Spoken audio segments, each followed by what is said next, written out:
tem nada a ver com o Congresso aqui, é um outro trabalho nosso interno da Fundação, com a nossa vice-presidente, a doutora Melissa, da intenção dessa gestão de dar um espaço muito apropriado às mulheres, não muito por questão de levantar bandeira de gênero, tá, pessoal? Mas por uma questão mais de justiça mesmo, de abrir as portas da Fundação a uma voz feminina, que elas encontrem na Fundação esse espaço, que a gente sabe que muitas vezes é mitigado no mercado de trabalho.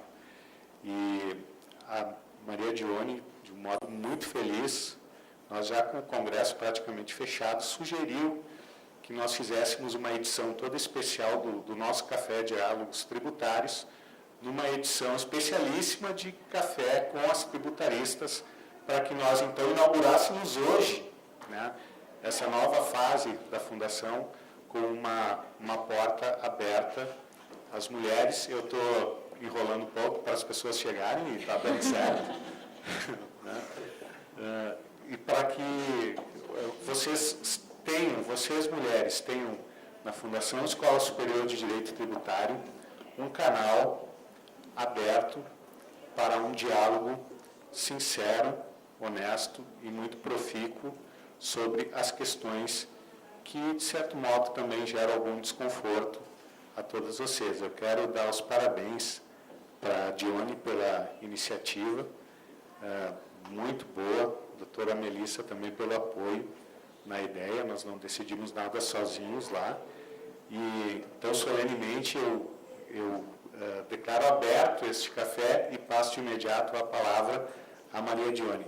Muito obrigado pela presença de todos vocês. Obrigada, Fábio. Eu vou voltar a sentar, levantei só para cumprimentá-lo. Na verdade, realmente, esse café surgiu de uma necessidade que nós temos em nós, mulheres, em sermos ouvidas. Necessidade de ser inserida no mercado que realmente sem querer fazer a apologia, a discussão de gênero, não é essa a minha intenção, mas, de qualquer forma, a gente acaba voltando e sentando nesse cenário, no cenário de homens brancos, no cenário em que os homens têm o privilégio de estarem sempre à frente das decisões, à frente das mesas, à frente do comando, certo? Então, esse café veio a partir dessa preocupação, da preocupação de enfatizar, né, a presença feminina nesse contexto, no pensamento tributário contemporâneo, e a importância atribuída pela academia a participação das mulheres nos debates tributários.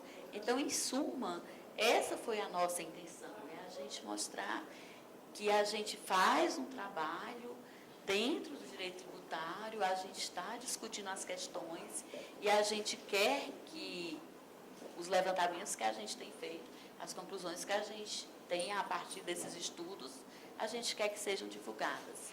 Então, eu convidei para fazer parte desse café a doutora Melissa Castelo, é nossa vice-presidente, que apoiou desde o início essa iniciativa do café.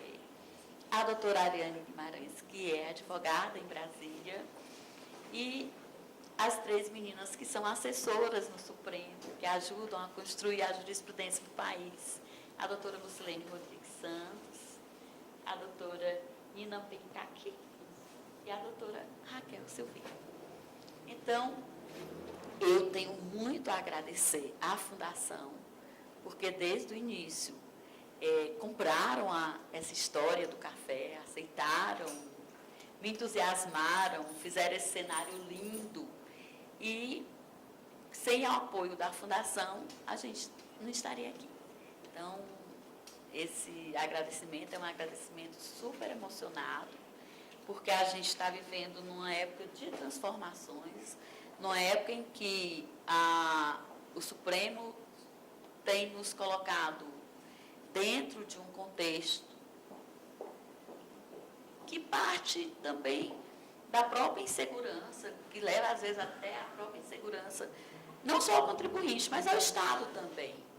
a demora das decisões, né, a falta de firmeza em relação a determinados pontos, faz com que a gente fique numa insegurança que provoca uma certa ansiedade, porque no momento em que o Estado necessita que a arrecadação, a gente tem uma carga tributária altíssima, né, o Estado precisa da arrecadação, né, que seja uma arrecadação satisfatória, para poder realizar suas políticas públicas. Ao mesmo tempo, a gente não pode deixar o contribuinte, as empresas, em estado de decadência. Então, tem que ser a partir dessa união de esforços, de trabalho, de pensamento, a partir daí é que a gente precisa construir uma história de direito tributário que viabilize tanto o Estado quanto o contribuinte. Então, nesse aspecto, a gente se preocupou muito com o problema da guerra fiscal entre os Estados e o problema da modulação de efeitos, que é uma coisa nova dentro das nossas decisões, né? Recentemente começou a ser aplicada aqui no Brasil, mas que ainda não está completamente, ainda é uma caixinha de surpresa. E a partir daí, a partir desse aspecto, eu passo a palavra à doutora Nina e pergunto para ela quais têm sido os critérios adotados pelo Supremo para fins de modulação temporal dos efeitos em relação às suas próprias decisões. Bom, em primeiro lugar, boa tarde a todos e a todas. Eu agradeço muito à Fundação, nas figuras da Dione, que eu tive o prazer de conhecer há pouco tempo, mas já considero bastante, e da Melissa, que eu conheci hoje, mas também entendo como uma figura muito importante, representativa. E para a gente, né, nós, figuras femininas no direito, principalmente no direito tributário, é muito importante ter um espaço como esse para a gente falar. A gente percebeu isso, eu, a Raquel, a Ariane, a Lucilênia. Recentemente, a gente concluiu que nós somos muitas, mas nós não somos muito citadas, se nós formos comparar com os doutrinadores, né, e os ministros e os juízes, homens. Então, é importante, óbvio que a gente vive numa sociedade que tem que ser isonômica, mas é muito importante a gente ter esse painel e a gente ter um lugar em que a gente possa evidenciar a nossa voz e os nossos nomes também, para que a gente, não pessoalmente, mas para que a gente tenha representantes mulheres entre as citações no direito tributário e no direito como um todo, né? Mas a gente localizou esse déficit maior no direito tributário porque é a área onde a gente trabalha, em que a gente trabalha, né? Então, é mais específico isso para a gente. E, pegando o gancho na pergunta da Dione, eu vou tentar responder ao final da minha breve exposição. Eu me propus a falar de dois temas bastante complexos, e a gente tem um tempo limitado aqui, então eu vou tentar ser o mais breve possível. E eu vou começar falando de modulação, para depois puxar um gancho para a guerra fiscal, também dentro da ideia de modulação. A gente verificou há pouco tempo no Supremo uma tendência de modulação de efeitos em embargos de declaração. Isso é um fato, ele tem acontecido com alguma frequência, e tem 4 julgamentos recentes, de temas recentes, em que isso se verificou. Talvez o mais importante, mais relevante, que esteja mais em evidência, seja o do ICMS na base de cálculo do PIS e da COFINS. O RS 574706. Ele foi julgado em março do ano passado. Como todos sabem, o STF definiu pela exclusão do ICMS. A Procuradoria da Fazenda, né, a União, foi a tribuna para solicitar a modulação. Acho que eu consigo. Vocês me ouvem?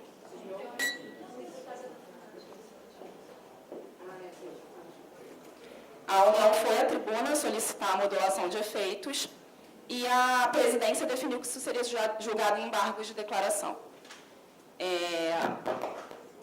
Na verdade, a gente ficou também um tanto quanto surpresa, mas o fato que foi decidido dessa forma, e na semana seguinte, um julgamento de outra matéria, a Corte definiu modulação depois do julgamento de mérito na mesma sessão.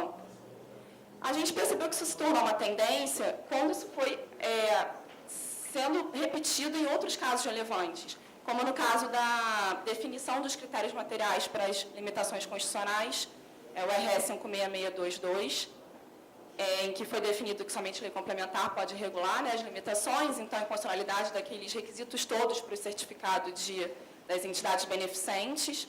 Isso também não foi apreciado, apesar do saudoso ministro Teori ter sugerido uma modulação para que o Congresso editasse uma lei complementar para regulamentar.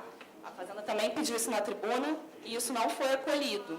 Então, tem os embargos de declaração pendentes que estão com pauta publicada agora para setembro. Outro caso, Fundo Rural, também é um caso emblemático. Os contribuintes solicitaram da tribuna a modulação de efeitos, isso também não foi analisado no julgamento de mérito. E dois casos que talvez não tenham tido tanto destaque, mas também considero muito relevantes, são os casos de incidência de IPTU em imóveis públicos cedidos para particulares. Nesse caso, para mim, talvez tenha sido a mudança de jurisprudência mais clara da Corte, porque a gente reinterpretou o artigo 34 do CTN. Já tinha decisões de ambas as turmas do STJ, no sentido de que a posse não configurava fato gerador para fins de IPTU, logo, não poderia incidir IPTU nessas hipóteses. Então, houve uma mudança de jurisprudência e esses embargos acabaram já sendo apreciados e foram negados. E a tendência tem sido essa. Talvez uma ideia de amadurecer a discussão de mérito e fazê-la em separado, quer dizer, fazer a discussão de modulação em separado. O que acontece? Isso tem algumas implicações que a gente também foi visualizando conforme o tempo foi passando. E tudo isso eu sou muito contente em dizer que eu estou observando isso enquanto isso está acontecendo. Então, a gente conversa, eu, a Raquel, a Lucilene, a gente tem conversado sobre isso. Então, acho importante expor, porque talvez isso não esteja tão evidenciado. Existem ministros que não modulam, e ministros que aplicam desde já com base no CPC o julgamento de mérito, a tese firmada no mérito. Isso tem implicações negativas para ambos os lados, tanto para os contribuintes quanto para a Fazenda. Então, o que fazer nesses casos em que os embargos de modulação estão pendentes de julgamento e que uma das partes, né, pediu a modulação dos efeitos e que há relatores que não acreditam que isso vai ser modulado ou que não acreditam no fenômeno da modulação em si, né? Não gostam de modular ou julgam inconstitucional a própria modulação em si. A gente tem tido decisões conflitantes nesse sentido. Alguns ministros mandam baixar para a origem, para essa discussão ser firmada na origem. Outros ministros aplicam desde já a tese com base no próprio CPC, que diz que assim que é finalizado o acórdão de mérito, a tese pode ser aplicada.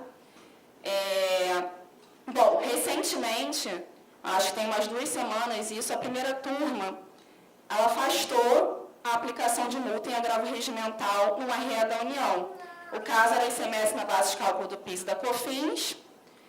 O relator determinou a aplicação da tese firmada, a pendência do julgamento dos embargos de modulação, os embargos de declaração para modulação, e a União pleiteava o afastamento da multa no agravo regimental. Embargos de declaração também. Ela dizia que há um dever de recorrer, logo, ela não poderia ser penalizada se o julgamento não foi inteiramente finalizado e ainda debate a ser instaurado.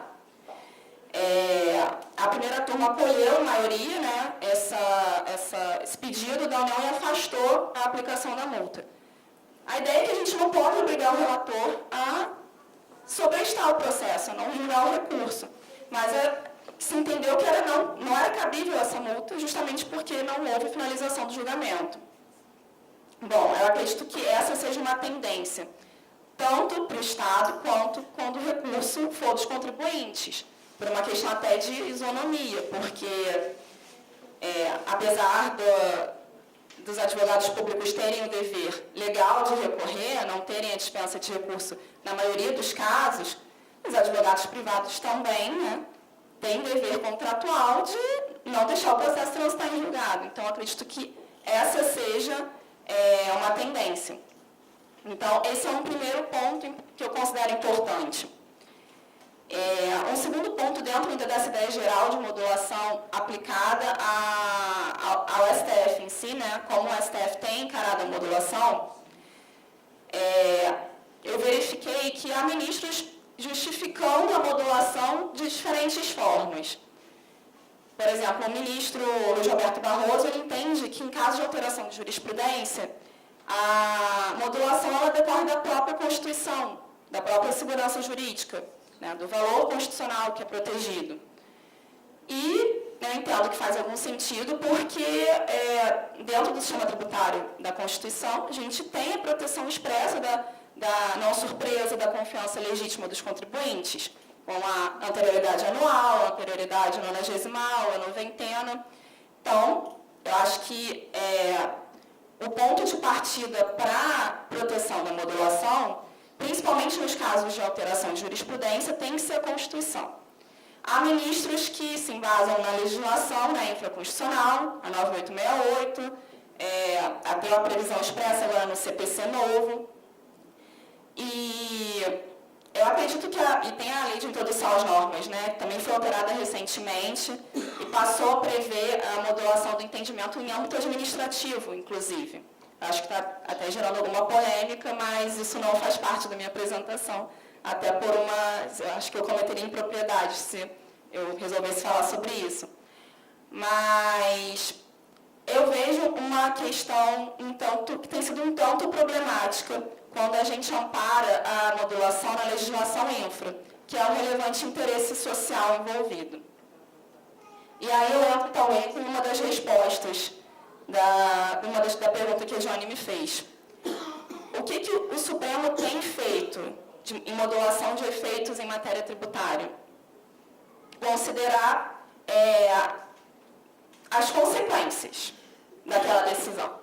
Não necessariamente ele considera a questão da segurança jurídica, mas a gente verifica um consequencialismo pragmático. E isso tem sido alterado, e aí entra o meu gancho para falar de guerra fiscal. Eu verifiquei que em 2015 houve uma modulação de efeitos favorável aos contribuintes na DI 4481, em que se considerou a segurança jurídica dos contribuintes para modular um julgamento de inconstitucionalidade de um benefício fiscal concedido no Paraná. A aplicação daquela decisão passaria a valer dali para frente. Mas isso ainda é exceção na jurisprudência do Supremo. Considerar a segurança jurídica do contribuinte. Eu acho que a gente começou a caminhar nessa direção e acredito que isso seja uma tendência. Mas os precedentes passados de modulação têm considerado as consequências da decisão, do impacto financeiro, da instabilidade jurisprudencial que isso possa causar. Inclusive, num dos casos emblemáticos, né, que é a incidência de COFINS para sociedades uniprofissionais, em que ficou clara a alteração de jurisprudência, em momentos que o Supremo falava que a matéria era infraconstitucional, não julgava, isso foi definido pelo STJ, o Supremo resolveu julgar a matéria e não modulou. Esse talvez tenha sido o caso mais emblemático favorável aos contribuintes, em que seria necessária a modulação de efeitos. Mas a ideia é que o caminho começou a ser caminhado agora.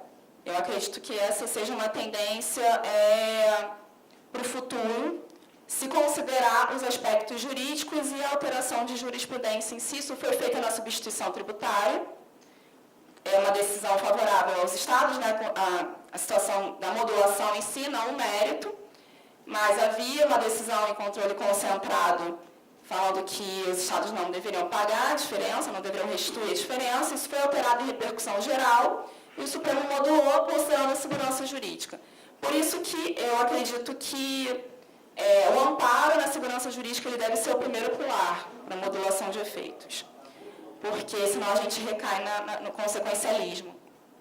E talvez isso deva ser um pouco evitado.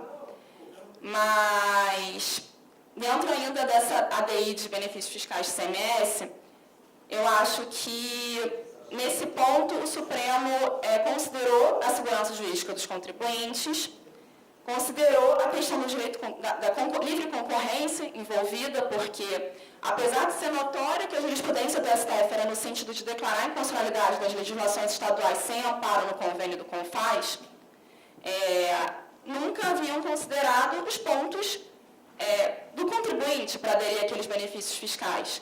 A ideia é que se a empresa não adere, ela não consegue ter uma disputa concorrencial com as outras que acabam aderindo. Então, isso foi um ponto considerado na decisão da ADI 4481, que também merece destaque. E, como eu disse, eu acredito que essa seja uma das primeiras decisões mais emblemáticas em modulação de jurisprudência, né, de modulação de efeitos das decisões favorável ao contribuinte. Eu acho que um debate que a Corte ainda tem que enfrentar e que ainda não foi colocado à frente, né, os ministros ainda não tiveram que se deparar expressamente, é a questão do quórum, quando há alteração de jurisprudência e a lei é considerada constitucional. Porque a 9868, ela fala na necessidade de 2/3 para modular, quando a lei é declarada inconstitucional. Né? A gente imaginou que talvez esse debate fosse surgir no fundo rural, mas não foi o caso. Não se chegou a debater quórum porque somente 3 ministros votaram pela modulação. Nas sociedades uniprofissionais, no caso da COFINS, isso também não foi enfrentado. Há segundos embargos pleiteando o enfrentamento dessa matéria pela Corte, mas até o momento esses embargos ainda não foram pautados e a Corte não se deparou com esse embate, né, com esse tema. Por fim, ainda explorando a questão da modulação favorável aos contribuintes na ADI 4481, de guerra fiscal, a gente verificou que depois dessa ADI foi editada a lei complementar, que regulamentou a concessão de benefícios fiscais inconstitucionais, né? Ainda talvez não considerados inconstitucionais, mas que foram instituídos em desacordo com a lei complementar 24. E a lei complementar, ela implementou uma modulação, de uma certa forma. Foi uma modulação legislativa. Ela determinou a convalidação dos convênios da legislação que teria nascido inconstitucional e deu a possibilidade de postergar os efeitos, né, dessas leis. Há um outro tema ainda pendente de análise pelo Supremo também, é o tema 817 da repercussão geral, que trata de uma situação parecida. É uma lei do Distrito Federal que concedeu remissão dos créditos, né, de ICMS de uma lei que foi declarada inconstitucional. E aí uma lei posterior perdoou essas dívidas. O Ministério Público entendeu que não era cabível fazer isso por lei, isso feriria a prerrogativa do Supremo, né? Seria o legislador estadual, distrital, passando por cima do Supremo e recorreu disso no tribunal, entrou com uma arguição de inconstitucionalidade e chegou para a gente lá em RE, também pendente de julgamento.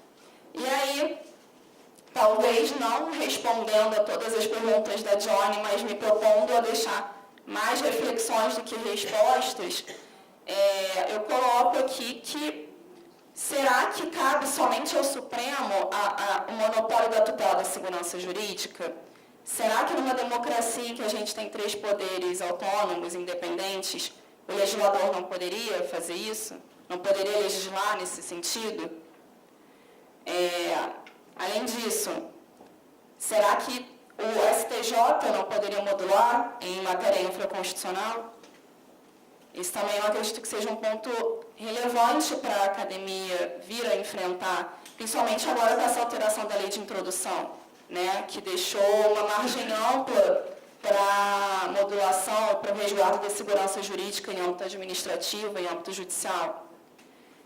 Enfim, talvez eu tenha falado um pouco rápido, né, por conta do tempo. As meninas também têm muitos assuntos interessantes a tratar, mas eu espero que tenha conseguido mostrar um panorama geral dos aspectos atuais em relação à modulação de efeitos e um pouco mais restrito em relação à guerra fiscal também.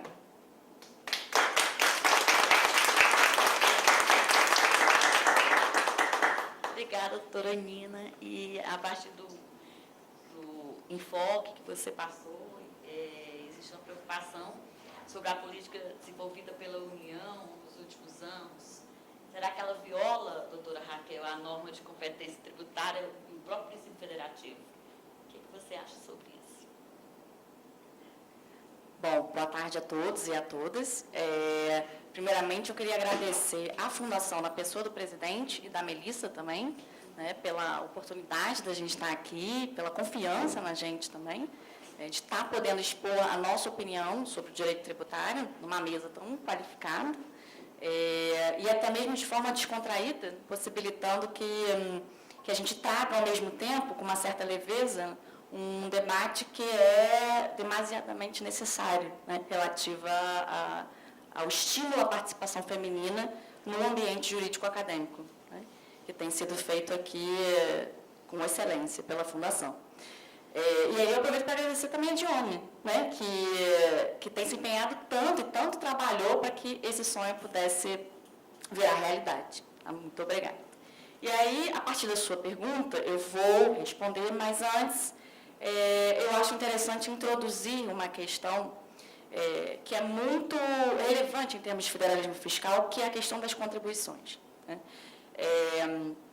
Esse tema do federalismo fiscal, ele é muito recorrente no Supremo Tribunal Federal, tá?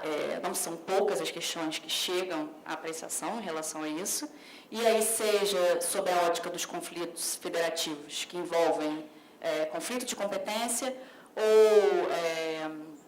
ou competição entre os entes fundados na concessão de benefícios fiscais, que é a chamada guerra fiscal, que vocês devem conhecer, ou mesmo sob a ótica da disputa, né, o tribunal mediando disputas federativas por partilhas de recursos, tanto não tributários, como é o caso dos royalties, quanto tributários, que são as partilhas do produto da arrecadação dos impostos previstos na Constituição, né? Por quê? Porque a Constituição, ela, embora a Constituição de 88 seja tida como uma Constituição essencialmente descentralizadora, ela, na verdade, não fez uma correspondente, uma equilibrada distribuição de bases de tributação para todos os entes. E a própria Constituição, reconhecendo isso, ela estabeleceu um amplo e complexo sistema de participações de um ente no produto da arrecadação de outro ente, como uma forma de garantir a todos os 3 níveis da federação a suficiência de recursos financeiros para o atendimento às necessidades públicas, né? Bom, mas esse sistema ele tem sofrido uma espécie de burla através de uma política desenvolvida a partir de meados da década de 90 pelo governo federal. E em que consiste essa política, basicamente, né? Consiste no incremento à instituição e a majoração de contribuições em detrimento da arrecadação dos principais impostos federais, que são o imposto de renda e o IPI, né? E, curiosamente, as contribuições elas não se submetem à sistemática de partilha de receitas com os estados e com os municípios. Elas são, portanto, receitas exclusivas do governo federal. E é justamente nesse ponto em que as contribuições se conectam diretamente ao Pacto Federativo, né? Porque é através do prestígio, do incremento à instituição de novas contribuições, que na maior parte das vezes não observam seu perfil jurídico constitucional, e em paralelo à concessão reiterada de isenções de imposto de renda e de IPI, que em contrapartida, ao contrário das contribuições, tem quase metade da sua arrecadação partilhada com estados e municípios, através de fundos de participação. Então, na verdade, essa política de aumento de contribuições, acompanhada de reduções gradativas de imposto de renda e de IPI, obviamente, tem impactado diretamente o cálculo do montante a ser partilhado com estados e municípios. né? E essa centralização, ela acaba redundando também numa centralização de poderes políticos nas mãos do governo federal. Daí porque isso é uma questão que é essencialmente prejudicial ao equilíbrio federativo aqui no Brasil, né? E aí a gente precisa lembrar que as contribuições elas vão surgir lá no Estado Social, a partir do século XX, como uma resposta às demandas do Estado daquela época, né? Para atender a necessidades específicas do Estado de intervenção no campo social e em determinados setores da economia. Para isso que elas surgem. E por que não fazê-lo através de impostos? Primeiro, porque seria muito difícil, naquela época, que se impusesse um ônus econômico sobre toda a sociedade relativo a despesas específicas e vinculadas a um determinado grupo beneficiado. Esse é o primeiro ponto. E segundo, assim as contribuições elas surgem à margem do direito tributário, e portanto à margem do regramento do direito tributário, e à margem do orçamento fiscal, o que acabou permitindo, né, a sua proliferação e a sua expansão dentro do ordenamento jurídico e especificamente dentro do ordenamento jurídico pátrio, né? Aqui no Brasil também não foi diferente. Aqui os reflexos do Estado Social e das demandas por novas formas de financiamento acabaram culminando com a inclusão das contribuições dentro do sistema tributário nacional, pela Constituição de 88, apesar de elas já existirem no ordenamento jurídico anteriormente, mas não dentro do sistema tributário nacional. A partir daí, isso gerou até uma certa discussão doutrinária que acabou se refletindo no campo judicial, acerca da natureza jurídica das contribuições, né? Seriam ou não tributos. O que acabou sendo dirimido, né, a partir da chancela do STF, de que as contribuições seriam espécies tributárias autônomas, né? Em 2 célebres julgados, né, há um tempo atrás. Mas, e aí eu acredito que a partir daí, e aí essa basicamente é a minha opinião, o STF, então, passa a chancelar que a destinação, que a finalidade, ela faz parte da norma de competência. Ela faz parte da norma de incidência a partir do momento em que ela reconhece que as contribuições são espécies tributárias autônomas. Tá? O que isso significa? Isso significa que, se eu não tiver uma finalidade ou se eu não tiver uma destinação, eu não tenho competência para a instituição daquelas contribuições. Mas isso aí não resolveu todo o problema. Por quê? Porque apesar das contribuições estarem inseridas dentro do sistema tributário nacional, na Constituição, elas não se submetem integralmente ao regime jurídico tributário que é destinado pela própria Carta aos impostos, né? Elas se submetem parcialmente ao regime jurídico tributário dos impostos. E isso, com a chancela da Suprema Corte, né, em diversos outros julgados que eu vou me abster de abordar, porque senão a gente não vai sair daqui, mas com a chancela do Supremo Tribunal Federal, essas contribuições ficaram submetidas a um regime híbrido. Em parte, seguem o regime jurídico da Constituição para os impostos, em parte não. E isso acabou contribuindo, né, para essa expansão extraordinária da arrecadação das contribuições pela União. E muitas das vezes, essas contribuições instituídas e majoradas, elas não respeitam seu perfil jurídico. Seja porque a sua destinação ela não é cumprida, né, ela não é observada, seja porque a destinação para a qual ela foi criada nunca existiu ou deixou de existir, ou seja, se exauriu, ou seja, porque o grupo que é chamado a custear, né, que é chamado a contribuir, não é o mesmo grupo, não corresponde ao grupo beneficiado, né, quebrando aí a necessária referibilidade intragrupo, né. Então, por todas essas razões, eu posso afirmar aqui que essa política desenvolvida pela União ao longo dos anos, de incremento da arrecadação federal via contribuições, que não respeitam o perfil jurídico que foi a elas atribuídos pela Constituição de 88, acaba representando, e aí respondendo já a pergunta da Dione, acaba representando não só uma violação à norma de competência tributária, mas também ao pacto federativo, né? Na medida em que essa centralização de recursos financeiros nas mãos do governo federal acaba representando uma centralização política também ferindo diretamente a autonomia financeira, administrativa e política dos estados e municípios.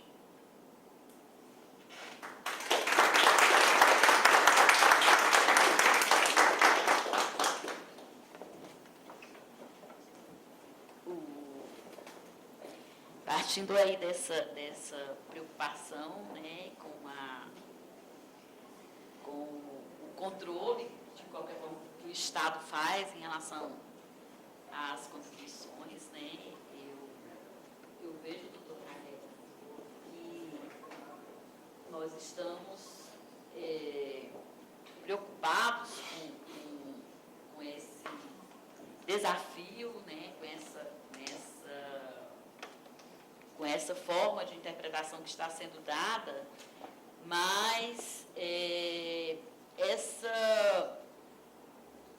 eu indago, existe uma solução para a centralização federativa no Brasil? A gente vai chegar aonde? Bom, eu acho que não existem soluções simples para problemas complexos, como é a questão federativa no Brasil, né? Mas as questões têm chegado muito à apreciação do judiciário, como eu falei no início, né? E aí, seja porque, pela própria configuração do sistema tributário nacional, que está todo inserido na Constituição e permite que essas demandas sejam levadas à apreciação especificamente do Supremo Tribunal Federal, Mas por que a demora? no exercício da jurisdição. Por que a demora do Poder Judiciário em definir isso? Bom, a demora tem vários motivos, né? Primeiro, volume de processos, a grande competência do tribunal. Preocupação, se existe essa constatação, né, que é um fato que está presente, por que a demora na definição? Porque, como eu disse, não existem soluções simples para problemas complexos, né? Se você for... Não, mas não pode provocar, né? Você quer a ideia é essa. Se você for olhar essa semana, por exemplo, estava na pauta, não sei quem acompanhou, na pauta do Supremo Tribunal Federal, uma ação civil ordinária acerca de um conflito entre os estados de Santa Catarina, Paraná e São Paulo, pela demarcação das projeções dos estados no mar, em águas marítimas, e que seria imprescindível para a determinação dos poços de petróleo, né, para aonde eles ficariam. Porque a depender das linhas de projeção, os campos de petróleo ficariam em Santa Catarina ou no estado do Paraná, com reflexo direto em São Paulo também, né? Embora seja um pouco difícil de visualizar aqui teoricamente, podem acreditar que é isso aí. E as implicações tributárias dessa decisão, porque você vai alterar onde ocorreram os fatos geradores. E aí você altera uma questão imprescindível, que é a partilha dos royalties, que vão advir dessa exploração. Mas aí eu te pergunto, como o Supremo Tribunal vai de uma forma rápida, né, julgar uma ação como essa, que demanda pareceres do IBGE, laudos periciais de geólogos? Não é uma coisa que se consiga decidir com rapidez. Além disso, os próprios entes federados não auxiliam, porque várias tentativas de conciliação foram feitas nessa ação ordinária sem sucesso, porque nenhum deles está disposto a abrir mão, né, de recursos financeiros. Definir, né, na realidade, você vai adiando, porque o resultado pode ser ruim para você, então é melhor que ela não chegue. A conciliação ela foi impossível nesse processo, embora tenha sido tentada durante algum tempo. Agora, eu confesso que 30 anos para resolver uma ação dessa monta é muito tempo, né? Com toda certeza. Mas é uma questão que é essencialmente técnica e complexa, né, para o judiciário resolver. No entanto, o judiciário não pode se furtar a decidir, né, a prestação jurisdicional, claro. Mas isso é só uma dessas ações, mas tem várias ações ordinárias que tramitam no Supremo Tribunal sobre demarcação de terras, demarcação de servidor público, enfim, habeas corpus. A gente aqui está falando de tributário, mas a quantidade de processos que chegam é um absurdo. Então, assim, é difícil, vai impactando no volume de trabalho, claro. O que explica a demora, mas, claro, não justifica. Não justifica. A ideia é pensar meios alternativos de conseguir acelerar essa apreciação, né? Agora, as causas têm chegado ao judiciário. Quando ele consegue apreciar, né, já que ele é uma das funções do Estado Federal, a de Tribunal da Federação, entre outras que também são muito importantes, ele tem procurado compatibilizar os interesses de todos os envolvidos, né, dentro da federação. Um exemplo desse foi o julgamento relativo ao impacto das desonerações dadas pela União ao longo dos anos em relação ao imposto de renda e ao IPI, o impacto que isso teve no Fundo de Participação dos Municípios. Isso foi julgado pelo STF em 2016, né, com repercussão geral, no RE 705.423, e a Corte, na ocasião, entendeu que não caberia à União compensar os municípios, né, pelo impacto negativo dessas desonerações no Fundo de Participação dos Municípios. Né. Foi uma decisão tomada por maioria, houve divergência, e o tribunal discutiu amplamente na ocasião acerca da situação atual do federalismo brasileiro, chegando à conclusão de que a sede própria para essa discussão não seria o judiciário. E outro caso, entretanto, que é o caso da ADO 25, o Supremo Tribunal Federal também teve a oportunidade de se deparar com essa questão federativa e assentou a omissão do Congresso Nacional em editar uma lei complementar para fins de definição de critérios para compensação dos estados em decorrência da desoneração do ICMS, que veio com a emenda constitucional 42 de 2003, né? E nessa ocasião, além de assentar a omissão do Congresso Nacional, o que por si só já é importante, esse julgamento ele é importante por mais outros dois motivos. Primeiro, a técnica de decisão que foi utilizada. Já na decisão que reconheceu a omissão, o próprio Supremo Tribunal Federal estabeleceu o que ocorreria em caso de descumprimento. Então, ele determinou que o Congresso Nacional, em 12 meses, editasse a lei complementar e, caso continuasse em mora, que o próprio Tribunal de Contas da União calculasse o montante a ser compensado com base nos critérios do ADCT. Então, é uma decisão que ela mesma dá efetividade à sua disposição em uma ação por omissão, né?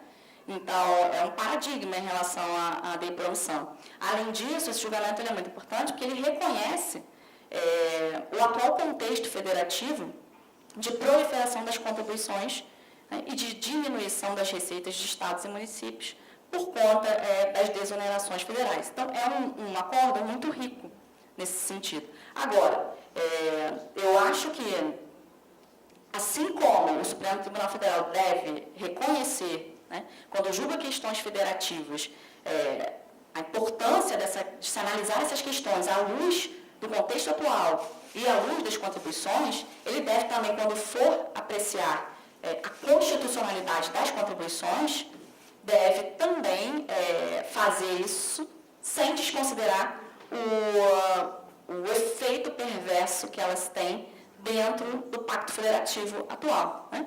Reconhecendo que gasto e arrecadação são dois lados de uma mesma moeda. Tá?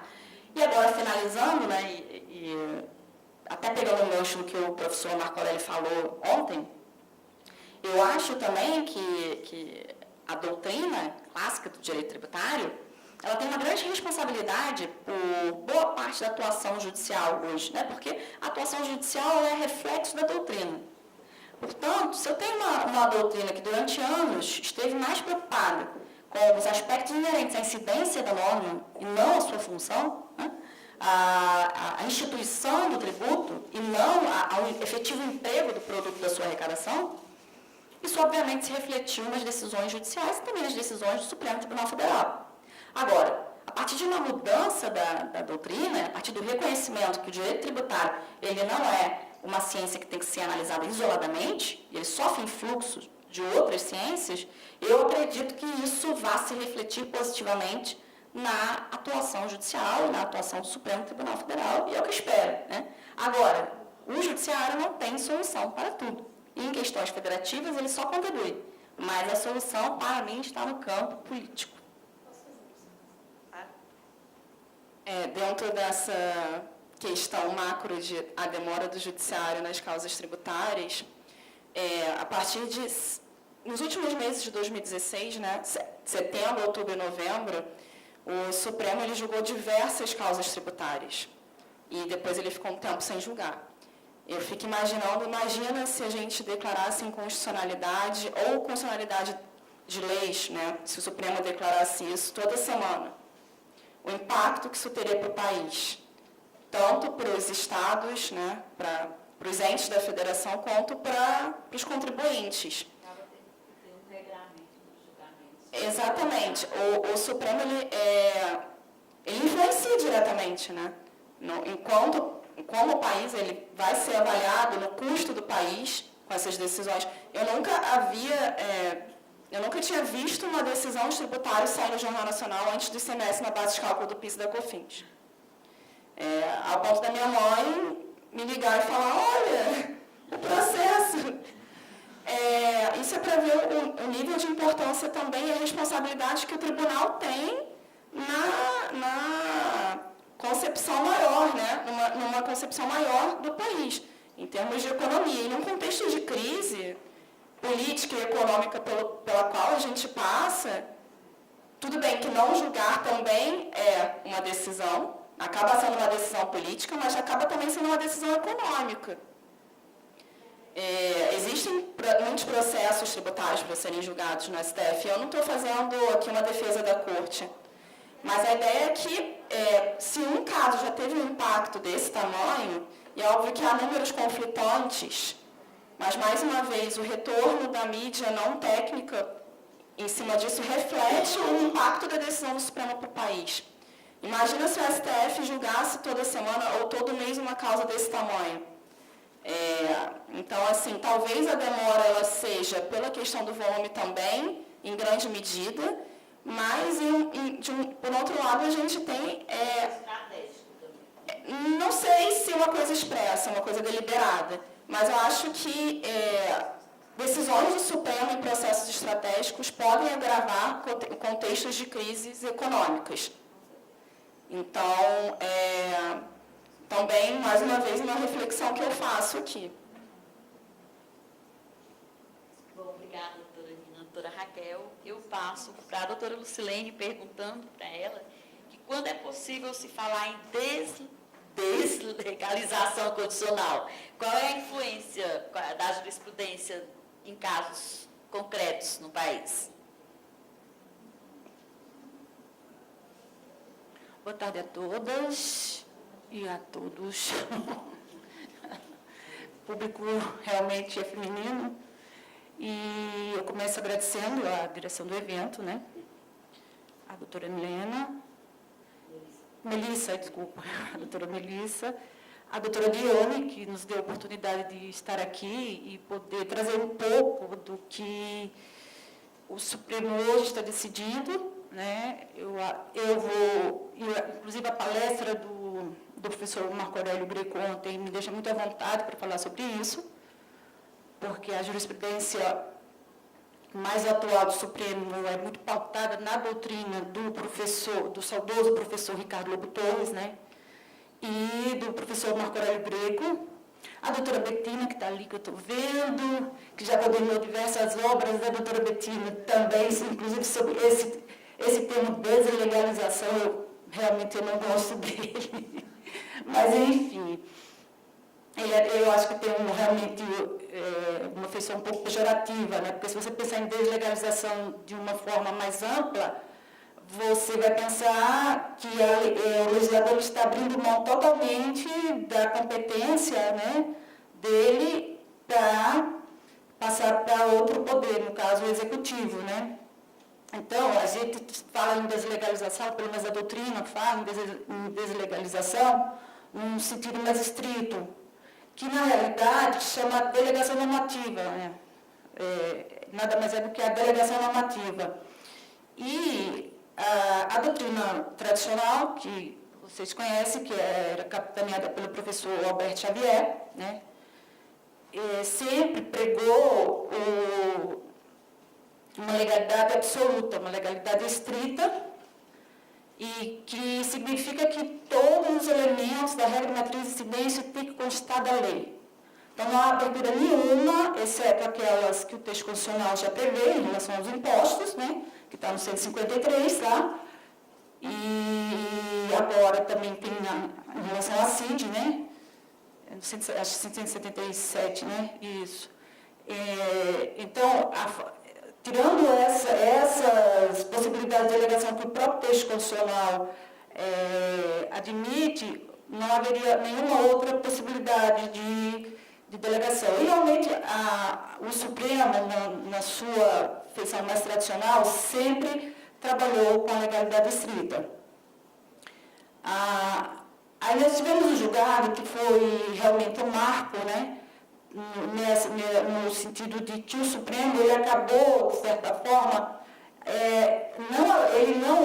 evidentemente que ele não abandonou a legalidade fechada, ele passou a admitir que uma flexibilização em relação a determinados aspectos muito específicos, e no sentido de que o poder executivo, né, que ele é mais próximo com a atividade,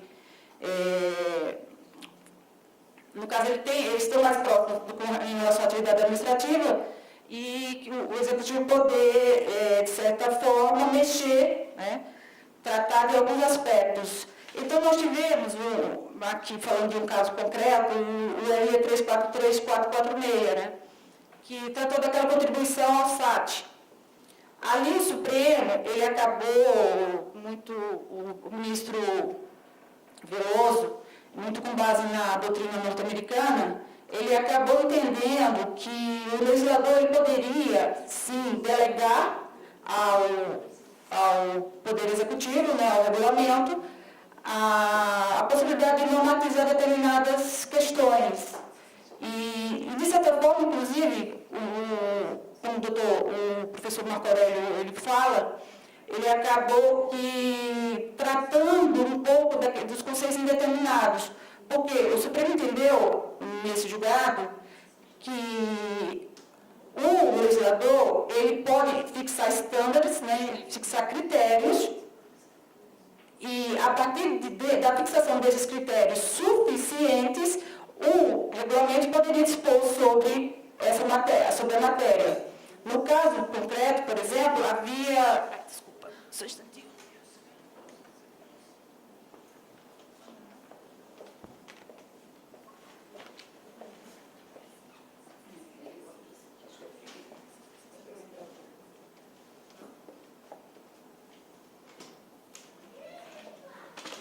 No caso concreto, ele entendeu que na verdade, ele não está abrindo mão da competência normativa, da competência legislativa, né, o legislador, porque a qualquer momento ele pode retirar essa delegação.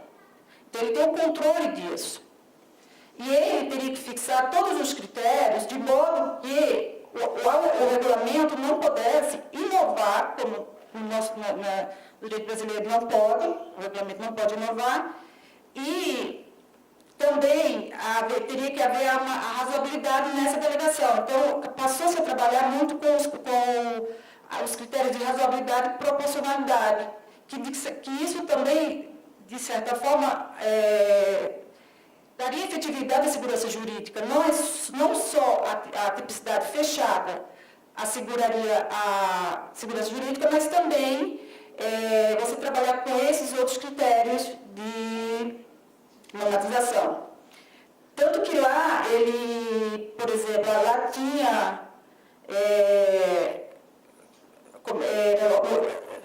você lembra, graus de risco leve, que o regulamento poderia dispor sobre os graus de risco leve, médio e grave, sobre também a atividade preponderante, né? Qual seria a atividade preponderante para fins da tributação, no caso do SAT, né? Há outro, tem uma ADIM, uma RE também que vai tratar do FAT, né? Que acho que o ministro Fux tem uma, e acho que o ministro Toffoli tem também. E que aí o legislador, na verdade, ele possibilitou que o regulamento ele desça muito mais além porque você tem aqui em abstrato, né, que no caso o SAT acabou permitindo, porque ele fixou a alíquota de 1, 2 e 3, e é que ele possa individualizar lá para pedir, todas aquelas normas existentes do trabalho, etc., para fixar uma alíquota para cada empresa, né, que aí ele tem todos os critérios lá. Então, com isso, o Supremo ele acabou, de certa forma, abandonando essa doutrina mais tradicional da cidade fechada. Isso seguiu também em relação às taxas, por exemplo, que nós tivemos aquele caso da arte, né, que era aquela taxa de anotação técnica, né, dos conselhos, né. Então, o Supremo, ele trabalhando com essa questão, muito na linha das contribuições especiais, ele entendeu que a legalidade, no caso das contribuições, ela é uma legalidade muito mais de finalidade, né, do que de forma. Daí, como eu me sinto à vontade de falar sobre isso por conta da palestra do professor Marco Aurélio Greco ontem, né? E aí teve 2 REs, o 704, deixa eu pegar aqui, escrever o número, eu nunca lembro o número de RE. 704, 292 e 838284, e se discutiu essa contribuição, a contribuição dos conselhos, as anuidades, e lá o Supremo entendeu que era inconstitucional, porque ele entendeu que o legislador não tinha fixado todos os parâmetros, ele tinha deixado muito ao arbítrio do regulamento, né, dos conselhos, no caso, eles tratam por resolução, dispor sobre o aspecto quantitativo especificamente. E porque no caso das unidades, ele não fixou um teto. Então, os conselhos poderiam legislar, poderiam normatizar de forma livre. E aí, no mesmo sentido, a discussão em relação à taxa, o Supremo entendeu que o regulamento poderia mexer nos elementos identificadores e quantificadores da taxa. Vocês percebem que nessa linha de uma abertura em relação ao princípio da legalidade, o Supremo vem muito pautado, assim, muito no aspecto quantitativo. Né? Em relação muito à alíquota, ele trabalhou com essa possibilidade de um regulamento, ele ter uma maior maleabilidade para tratar especificamente da alíquota, né? E aí, no caso, por quê? Porque, no caso, quando você trabalha, o executivo, ele está muito mais próximo da atividade poder polícia, né, ou do serviço, tratando de taxa, e ele tem muito mais critérios técnicos, né, para solucionar realmente e quantificar a taxa, no sentido de que ela equivale exatamente a questão do princípio comutativo, né, de que ela equivale exatamente à atividade que está sendo prestada pelo poder público, né. Então, aí, nesse caso também, o Supremo abriu um pouco essa linha de argumentação no sentido de uma maior flexibilidade do princípio da legalidade.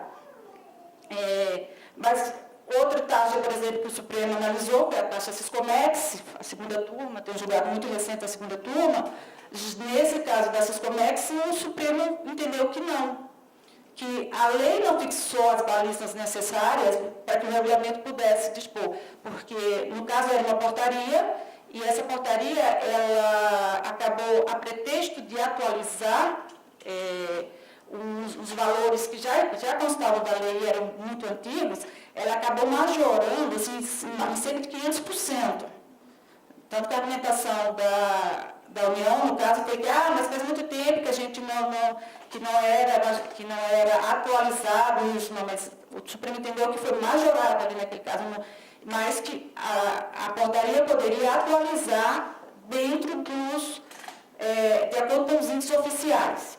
Isso aconteceu com o PTU também, aquela planta genética de valores. Então, o Supremo tem sempre delimitado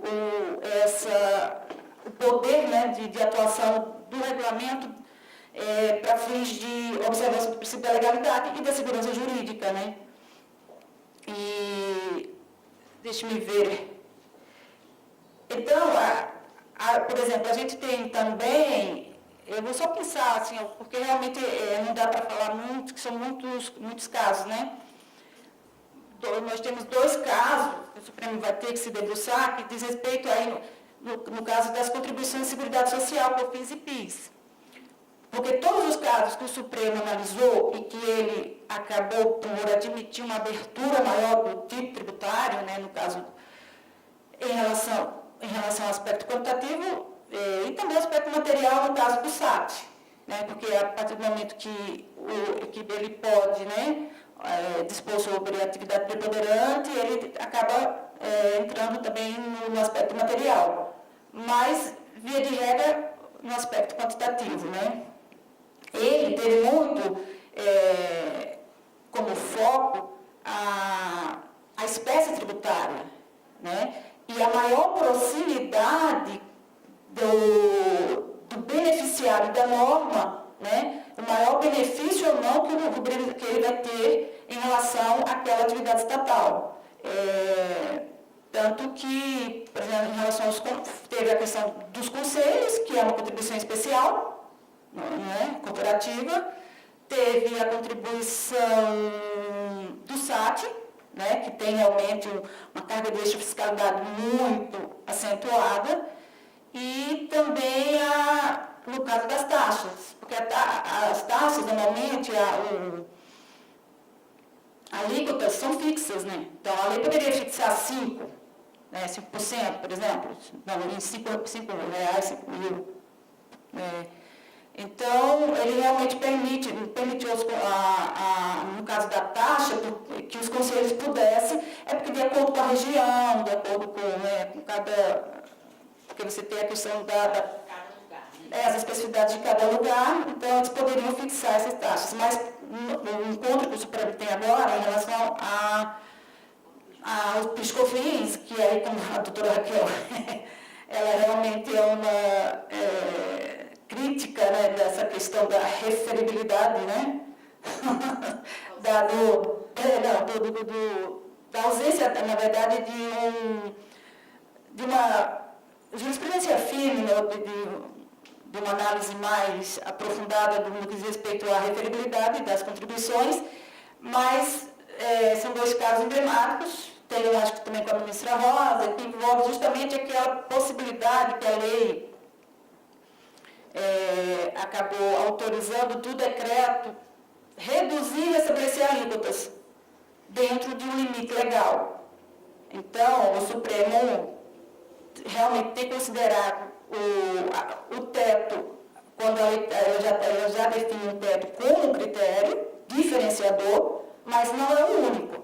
Então, se fosse só pelo critério do teto, essas leis que tratam da questão do PIS/COFINS, né, que possibilitaram que as alíquotas fossem reduzidas e majoradas, né, elas estariam realmente já numa tendência jurisprudencial favorável, né, no caso para a União, mas realmente são diversos critérios que tem que se buscar. Então, o Supremo está num caminhar em relação a essa questão, porque realmente a doutrina é refratária, a gente realmente sabe disso, né, essa questão da tipicidade fechada, mas em nenhum momento essa questão da deslegalização, ela pode, se o legislador vai abrir mão de instituir majoriade tributo, é lei, né, instituir majoriade tributo, então isso tem sido muito uma preocupação, e na verdade, pelo menos do meu ponto de vista, sim, a gente ouve algumas críticas, né?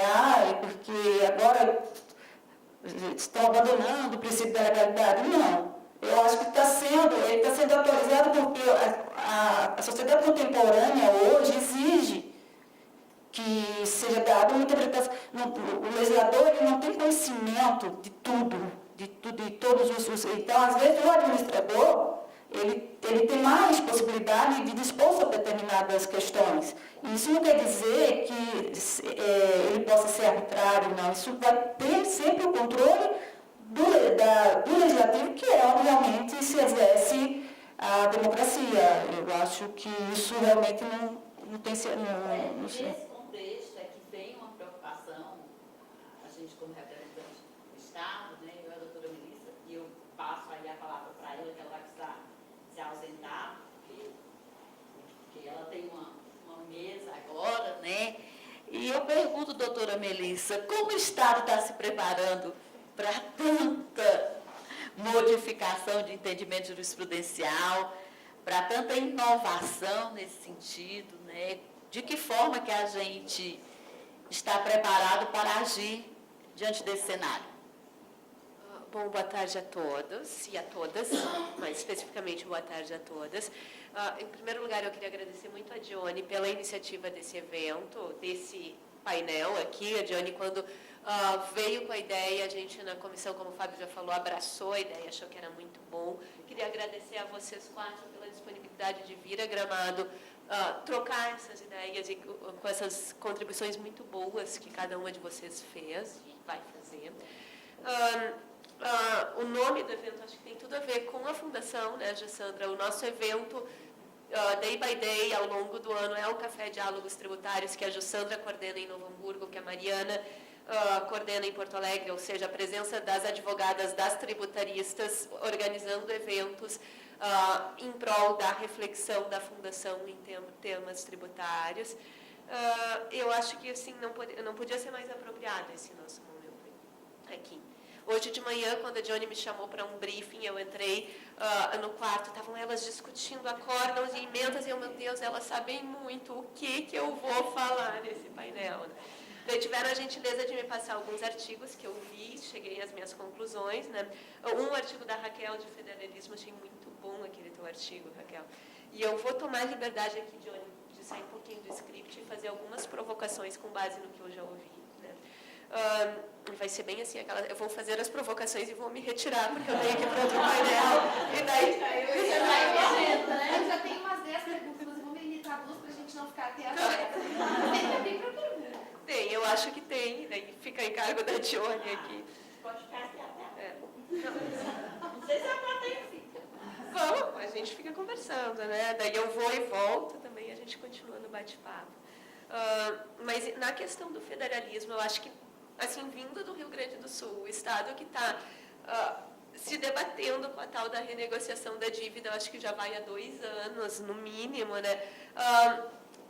A divisão de receitas, para nós, é muito claro que não fecha, né? Eu estou com meu salário parcelado há 2 anos, e isso virou rotina para o funcionalismo público estadual, né? Então, vocês também entendem, né? A PGE de vocês foi mais esperta do que a nossa, resolveu o lado deles, não resolveu o lado do todo o funcionalismo, mas acho que essa questão do parcelamento do salário é menor, é só para exemplificar o nível do caos a que a gente chegou. Mas a questão é, eu lembro que quando, no início da renegociação da dívida, que daí até agora está lá na AGU, no balcão de conciliação, mas no início eu fui ler o contrato original, que todo mundo diz, é uma cláusula de juros absurda, blá, blá, blá, mas é um contrato de 97 com taxa de juros de 1%. Era super favorável no momento em que ele foi celebrado, né? Era uma coisa muito boa para o Estado. Era praticamente um favor da União, assim, como sou bonzinho te dando um juro tão baixo, né? E daí vem agora um contrato com uma taxa de juros muito mais favorável, mas como bom contrato de adesão, desculpe, Dione, mas ele era cheio de letrinhas pequenas e pegadinhas para o Estado. E eu acho que isso deixa claro o quanto o nosso federalismo está destruído, né? Porque no momento em que um Estado tem que se submeter a um contrato de adesão com a União para renegociar uma dívida que, tudo bem, a taxa de juros lá em 97 era favorável, mas a dívida lá era de 10 bilhões, hoje ela é de 50, então, por causa da taxa de juros, a gente não amortizou nem nada do principal. Isso realmente reflete que a conta não fecha. Até no teu artigo chega a falar, a gente tem modelos em que a arrecadação é toda centralizada, que nem o da Alemanha, e daí distribui entre os entes. Aqui a gente também tem um pouco disso nos impostos, que a gente viu que é o desastre que é, e no Simples, que esses tempos eu vi eu tentei achar, não consegui resgatar, o quanto da arrecadação de ICMS no Simples representa para o Estado do Rio Grande do Sul. Tá? É tipo assim, 90% das empresas do Estado estão no Simples, só que essas 90% das empresas arrecadam 2% do total de ICMS arrecadado. Então, também demonstra que essa ideia de centralizar para depois redistribuir não funciona num tributo que, teoricamente, é simplesmente sistema, né? Arrecadou lá na União e transfere automaticamente os recursos para o Estado. Né? E daí, eu acho que, de novo, que nem a Dione provocou, qual é a solução? E me parece que certamente a solução não é no judiciário, porque o judiciário não foi feito para fazer esse tipo de negociação. E daí talvez estar ali no balcão de negociação da AGU seja bom, porque daí somos advogados públicos, teoricamente voltados ao mesmo interesse, querendo chegar a uma composição de conflitos. Mas, por outro lado, a solução ela é uma solução eminentemente política, e daí eu acho que até alguém falou quando eu cheguei lá no quarto, vocês estavam trocando números de acórdão, é um pouco a omissão dos outros poderes, e daí o judiciário entra. É claro que é. E daí, fazendo meia culpa, o nosso poder executivo não anda tão, assim, proativo no exercício das suas competências. Então, essa seria um pouco a minha provocação para a Raquel. Para a Nina, Nina se falasse de modulação de efeitos como algo praticamente necessário. Tá? Vai modular, seja em prol do contribuinte, seja em prol do fisco, mas o fato é que em questões de repercussões haverá modulação. Porque os processos demoram e eles demoram porque tem um monte de outros processos antes.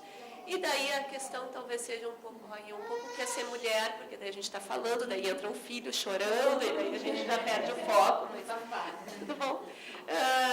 Mas então, será que é o único caminho? Porque uma questão tributária levar 10, 15 anos para ser resolvida, óbvio que quando chega no momento de resolver, tu tem que modular, senão tu quebra o Estado ou senão tu quebra a indústria. Se ela tivesse uma solução mais rápida, talvez a gente conseguisse não precisar modular. E daí fazer o efetivo encontro de contas. Tá, o STF julga habeas corpus de crime de padaria, até, né? E outros habeas corpus que não são de crime de padaria, mas julga muita coisa, e daí, assim, o problema é outro. O problema não é o fato de demorar tanto que daí precisa modular. O problema é que a eleição de prioridades na corte está errada. Não sei se existe uma solução dentro do ordenamento constitucional ou se a solução é uma reforma constitucional. Não sei opinar sobre isso, mas me parece que eu tenho que mudar o equilíbrio e dizer, isso aqui o ICMS sobre a base de cálculo de PIS/COFINS vai dar um impacto financeiro de tantos bilhões, passa na frente de tudo e julga. Tá, eu não vou abrir para vocês falarem ainda, porque eu tenho que acabar meus argumentos. Tá. E, por fim, Lucilene, eu queria muito te agradecer pelo artigo do Ricardo Ribeiro. Não. Lótia Ribeiro, que como bom procurador da Fazenda fala tudo que eu aceito,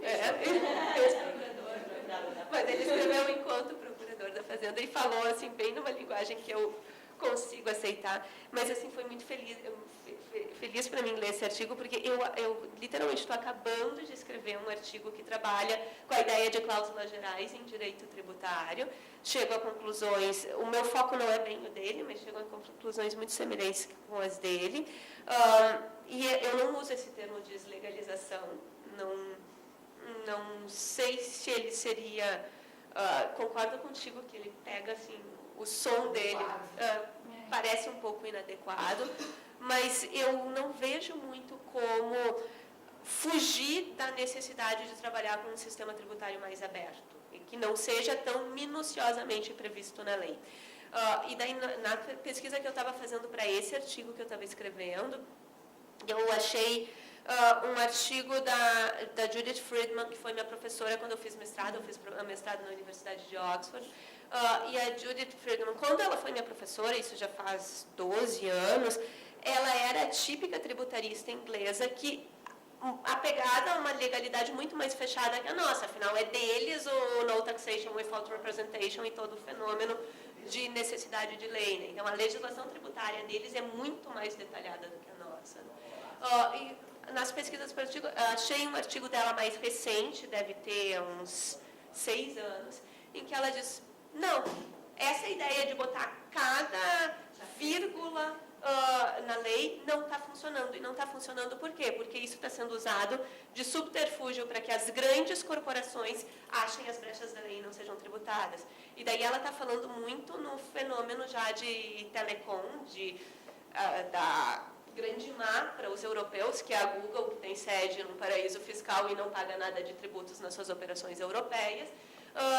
Mas ela está falando também muito nesse contexto de que a legalidade estrita, a tipicidade fechada, ela acaba protegendo quem tem mais poder econômico, e isso não seria legal. E ela propõe todo um modelo que ela chama de Principles-Based Legislation, que nada mais é do que o modelo que o Ricardo aqui propõe de cláusulas gerais. O que ela chama de principles, na verdade, seriam mais as nossas cláusulas gerais, que seria o ICMS incide sobre consumo, uma coisa mais ampla do que dizer sobre mercadorias e serviços de telecomunicação e blá, blá, blá, uma coisa, assim, expandir um pouco a legislação para, como tu bem defendesse, ou como tu bem expusesse, nos decretos estabelecer os parâmetros. E daí também muito na ótica de que a lei, na verdade, a gente sabe que ela é feita pela Receita Federal, que submete ao Congresso, que faz uma análise, muitas vezes é votada com pouco debate, a toque de caixa. Então, se já vai ser o órgão fazendário que vai fazer a lei, por que não faz através de decreto e a lei fica mais... Não, mas muita legislação o Congresso não muda. Depende do caso, depende da situação. Depende dos interesses. E depende dos interesses. Depende de quão poderoso está o presidente no momento. Né? Mas é bom, né, que seja assim. Sim. Nós teríamos uma ditadura do poder. Exatamente. Não, o papel do legislativo é mudar tudo quando necessário, né? Mas o fato é que tem muitas questões de legislação em que se aprova praticamente sem uma maior reflexão, ao menos pelo colegiado maior, né? Mas então, assim, me parece que está muito alinhado isso que você está falando, e que você está me dizendo que a jurisprudência do STF vem trabalhando, em alguns casos pontuais, com uma ideia de maior abertura, parece estar alinhado também com um fenômeno até no país mais legalista de todos, que eu conheço, pelo menos, na experiência que eu tenho de estudos, que seria a Inglaterra. Eu gostaria muito de um sistema mais aberto, mas, evidentemente, um sistema mais aberto traz muito mais responsabilidade para nós. E daí, fechando com a tua pergunta, porque se vai ser mais aberto, o meu dever de justificar por que eu estou cobrando ICMS sobre determinada operação é muito maior. E daí a gente tem que ter uma Procuradoria da Fazenda, uma PGE, uma Receita, muito mais aptos e muito mais preparados para apresentar para o contribuinte os seus motivos, as suas razões. E com mais liberdade, né? Sim. Porque a gente tem a vinculação funcional. Por mais que digam que... Claro, a nossa não, liberdade é bem obrigatório, mas, na distinta. verdade, tem Né? muita limitação. Mas, assim, em pinceladas bem gerais, queria agradecer muito a presença de vocês. Vou tentar ficar te ouvindo, vou ver se a Marina já me pediu para sair, mas se não, vou te ouvir dentro do possível. Muito obrigada, pessoal.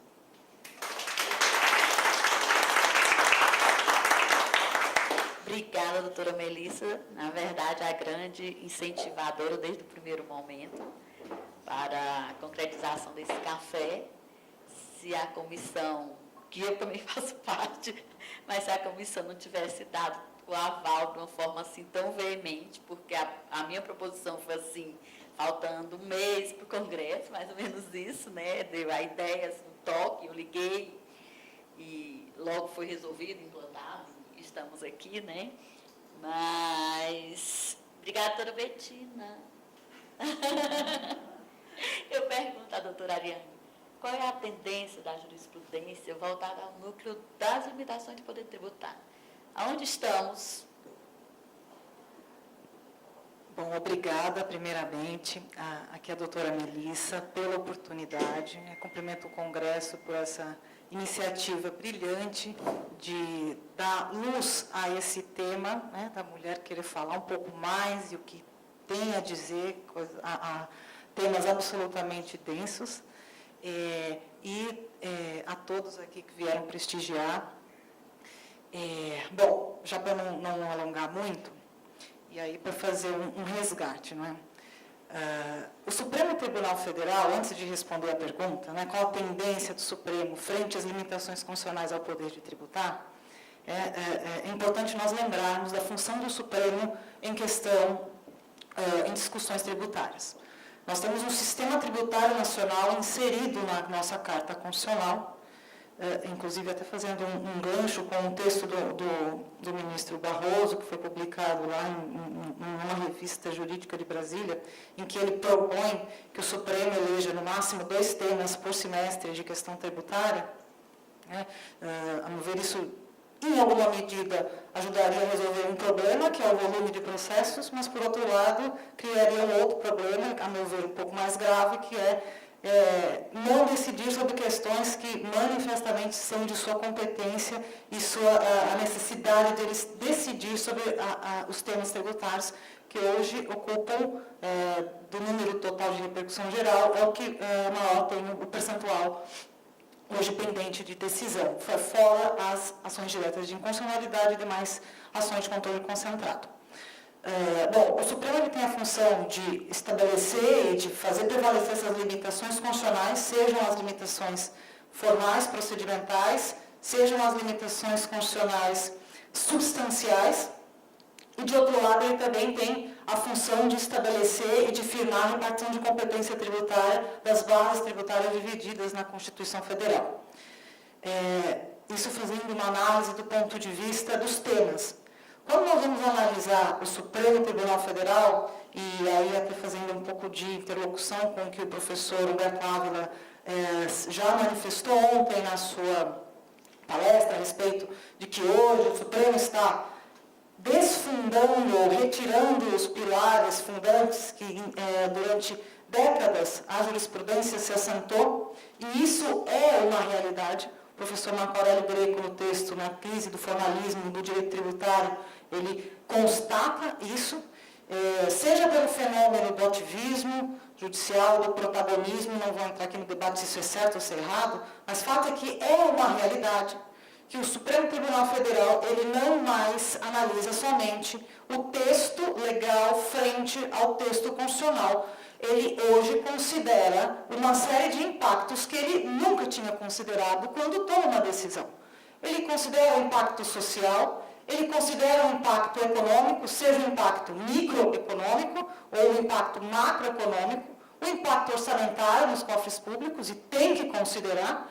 Ele também tem que considerar, e aí é que eu acho que está o grande nicho de atuação aqui em defesa do contribuinte, e aí, doutora Betina, eu até me peço para falar um pouquinho sobre o seu texto, penso que temas como capacidade contributiva, que o Supremo Tribunal Federal sempre foi tão tímido em enfrentar o que é efetivamente uma capacidade contributiva, que agora, no momento que o Supremo se abre para também avançar em temas extrajurídicos ou metajurídicos, que ele efetivamente faça uma análise aprofundada de capacidade contributiva, de quem é que está arcando com esse ônus tributário, qual é o impacto que esse ônus tributário tem em relação a esses contribuintes.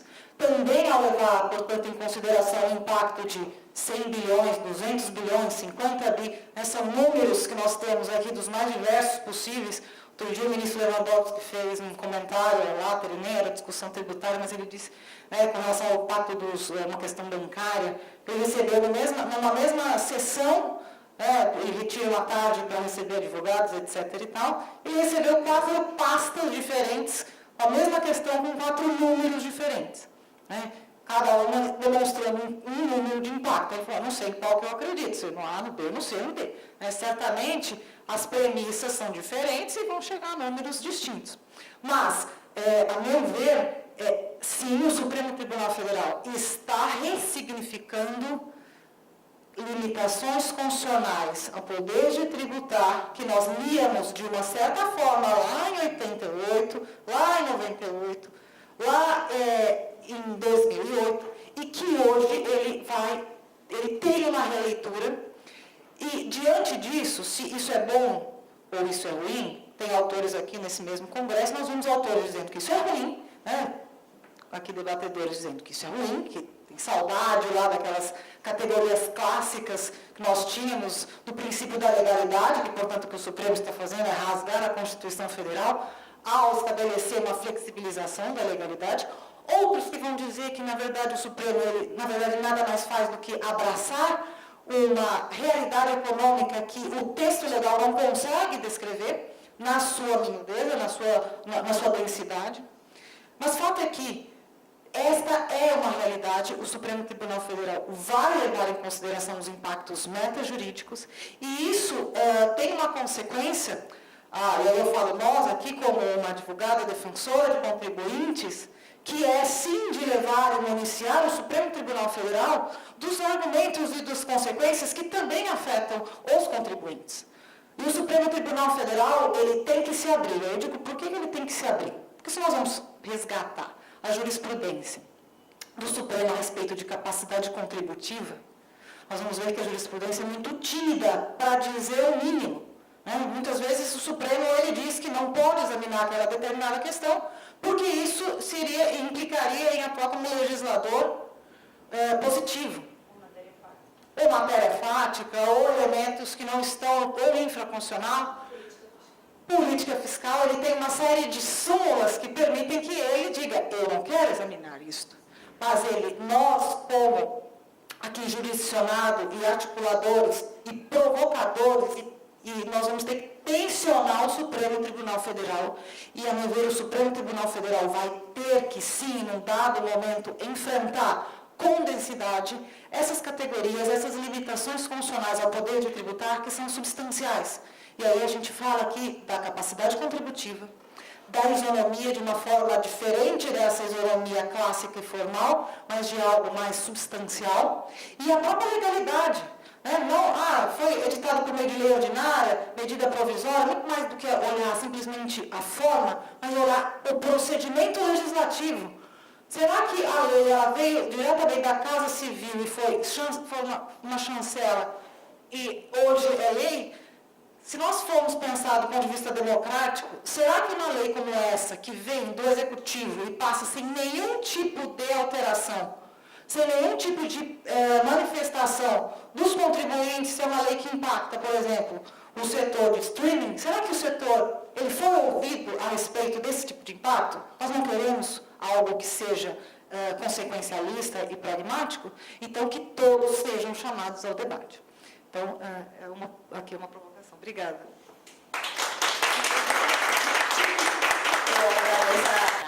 Da Fundação, né? Que é como a gente se movimenta durante o ano, né? Na verdade, a Fundação não é só o Congresso, embora o Congresso seja o nosso momento mais importante. Vou passar a palavra para você discutir aí. Fique à vontade. Uma boa tarde a todos. Todas, né? Agora nós estamos num número pequeno, mas eu vi que a sala estava cheia, que efetivamente nós já estamos há 2 horas aqui, para ver como está proveitoso e está gostoso aqui essa conversa. Mas a gente não pode permanecer aqui. Não, nós já estamos terminando. A doutora Raquel vai viajar. Não. A gente tem 1 hora. E parabenizar a Dione também, que já está desde a instituição da Fundação, em 2001, e por essa iniciativa de dar voz às mulheres. Parabenizar cada uma de vocês pela fala e pela disponibilidade de vir a Gramado, agradeço em nome da Fundação. Mas a minha dúvida, eu tenho 2 questões para colocar aqui que são muito preocupantes. Essa questão da deslegalização, houve uma decisão do Supremo em 2016, no caso das seguradoras de saúde ou planos de saúde, onde que, ao meu ver, houve uma certa alteração drástica nos conceitos constitucionais, uma ampliação do que nós tínhamos e uma alteração das decisões do próprio Supremo em relação aos tipos e conceitos constitucionais de serviço. Fechando esse meu comentário, que é bastante preocupante, acho que a Constituição Federal, ela justamente ela foi criada de forma extensa, o capítulo do Sistema Tributário Nacional, justamente para dar não só atribuir poder aos entes da federação para tributar, mas também limitá-los. E, com certeza, garantir o direito aos contribuintes e, portanto, essas limitações. Indago vocês quanto a essa questão da modulação de efeitos, que tem me preocupado bastante. O que o Supremo entende, ou se já chegou a refletir, em termos de análise econômica do direito e em comportamento do fisco, do executivo? Nós sabemos que os gastos públicos são imensos. Cada vez mais está difícil de fechar a conta. Nós estamos aqui nos últimos 2, 3 anos com um déficit primário, que já fazia um tempo que isso não ocorria. Então, nós sabemos que o executivo cada vez mais precisa arrecadar e criar novas contribuições e tributos. A conta não está fechando. Aí nós vemos essa questão, a possibilidade de uma modulação de efeitos, como justificativa para chancelar uma inconstitucionalidade somente no momento da declaração para frente.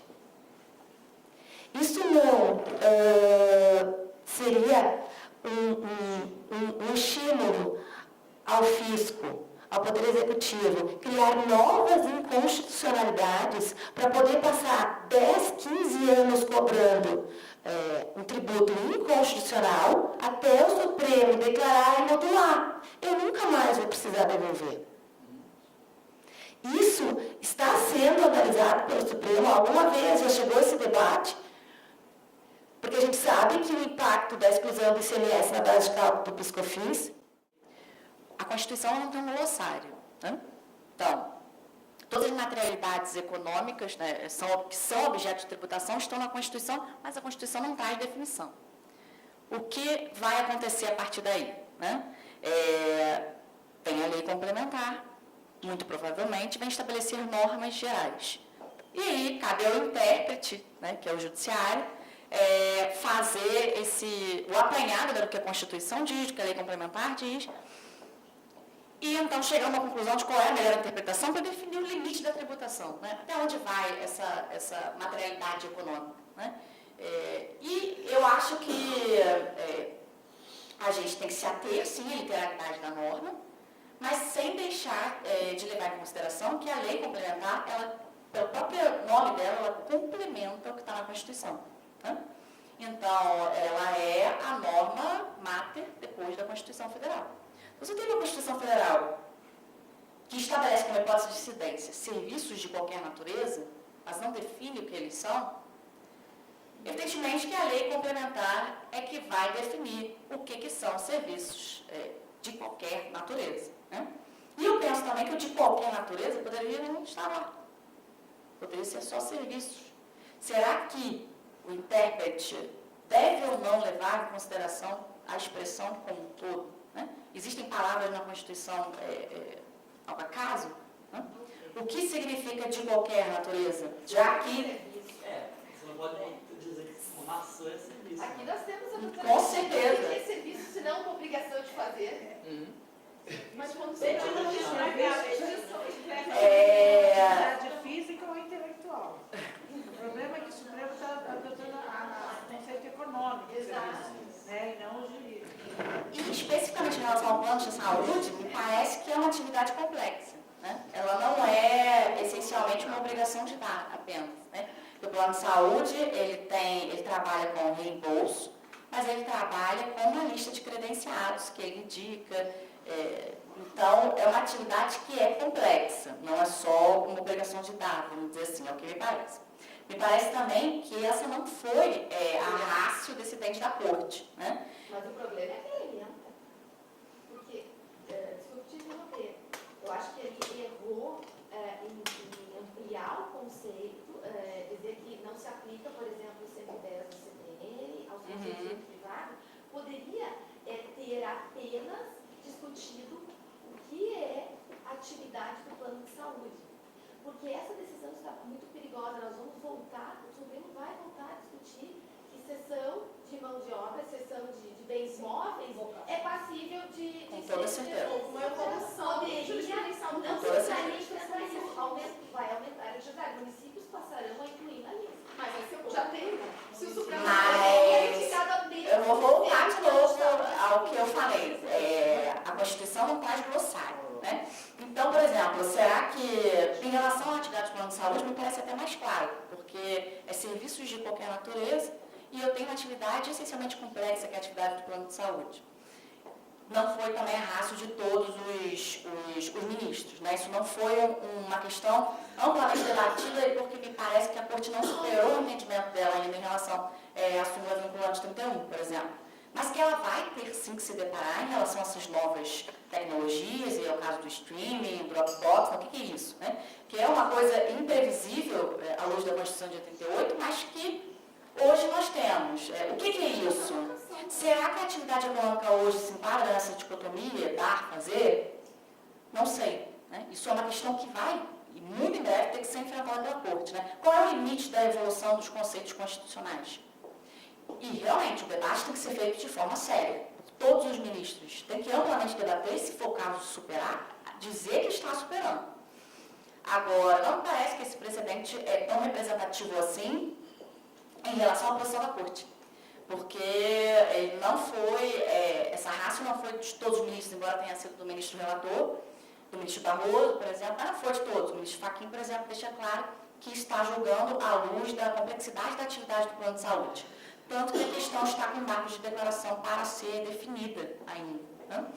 Mas, em paralelo a isso, eu acho que isso é um debate que vai voltar, com toda certeza, e que o Supremo Tribunal, na verdade, mas aí não é o precedente em si que abriu a porta, na verdade é a sociedade complexa que exige a evolução das relações comerciais, a evolução da economia.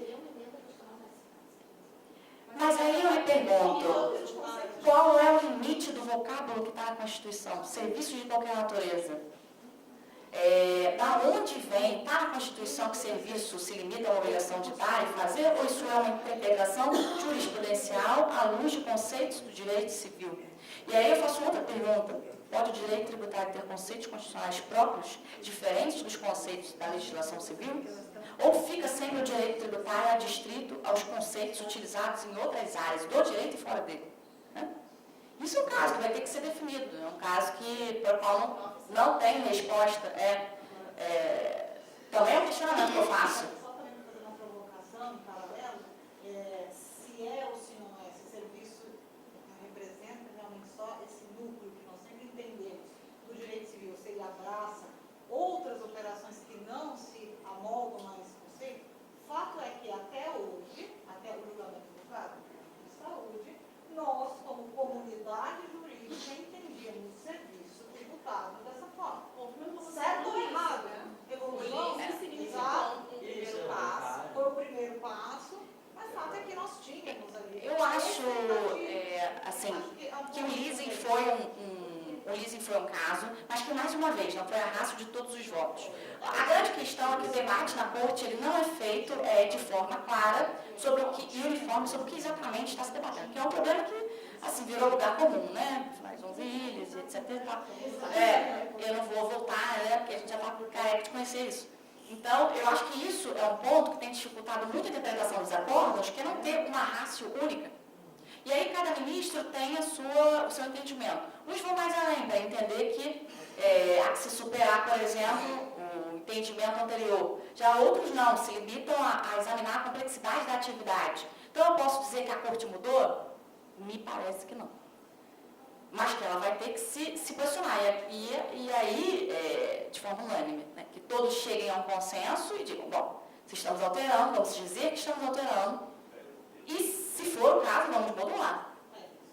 Né? Se estamos alterando, e aí vamos modular. Mas fazer o debate com seriedade e uma certa coesão que realmente está faltando, com toda certeza. Que vale dali para frente, né? Agora eu vou passar aqui, você já falou. Dali para frente, o passado... Essa questão sobre o foco da legalidade, essa questão do ISS, realmente eu iria passar para a doutora Raquel, porque o caso concreto ela conhece bem mais. Mas eu também entendo que esse julgado específico, ele não representa um entendimento do Supremo Tribunal Federal. Tá? Claro, o Supremo Tribunal, ele tem outras questões que ele vai ter que se debruçar, inclusive nessa dicotomia obrigação de dar, obrigação de fazer, né, se é suficiente esse critério, porque no caso da locação foi em cima desses dois critérios. Por exemplo, nós temos a DI que vai discutir o factoring, né? Não, Será que eles vão voltar a falar sobre isso? Porque parece meio definitivo, né? não sei. Essa coisa de obrigação de Agora, isso já Vai ter que falar quanto a sessão dos meios de... quando envolve atividades mais complexas, eu acho que vai ficar... exato, né? Nós temos agora do software, né? Nós temos essa discussão nova do software. E realmente é um outro caso que o Supremo tem que se debruçar. É ICMS ou é ISS? É serviço? Exatamente. Ou também mais espaço digital das universidades. Exatamente. Então, quer dizer, são várias questões. Porque, por exemplo, ele tinha aquele entendimento que o software de prateleira, né, você tem o software aquele que vem de prateleira e mercadoria. Mas hoje, você vai dizer, o software que eu baixo, né, ele é diferente do software vendido em prateleira. Então, exatamente. Então, isso tudo tem que ser atualizado. Então, esse precedente específico, assim, realmente eu não vi como uma jurisprudência assim, que o Supremo ali, uma alteração de jurisprudência, entendeu? Realmente, o caso concreto, ele tinha peculiaridades, né, em relação às atividades que eram exercidas ali, e eu acho que é muito mais em cima dessa questão das atividades que são complexas, né, que o Supremo decidiu. Mas, a doutora Ariane, eu acho assim, pelo menos assim, da experiência que eu tenho, trabalhando no Supremo Tribunal, que eu acho que os ministros são muito abertos a alterações de jurisprudência. Não é só isso, eles estão abertos a novas proposituras. Então, o advogado, assim, a doutora Bettina sabe bem disso, assim, os advogados que são atuantes, eles levam, então isso tudo realmente, a doutrina, o Supremo, a jurisprudência do Supremo, ela é formada através da doutrina. Né? A doutrina, primeiro, vem primeiro do que a jurisprudência. Então, realmente, sim, e são coisas que vão demandando. Agora, só falar um pouquinho da pauta. Por que nos julga? Quem faz a pauta é a coisa A gente... Eu até anotei aqui para falar. Então, mas... Tem nas ciências políticas, quem faz ciência política tem uma matéria, ou uma parte das disciplinas, que é justamente formação de agenda. Sim. No modelo, isso existe uma decisão política. Não esqueça da minha pergunta da modulação. Sim. Então, assim, não. Realmente, eu acho que a pauta ela tem que ser melhor sistematizada. Eu acho que envolve gestão, envolve muita gestão.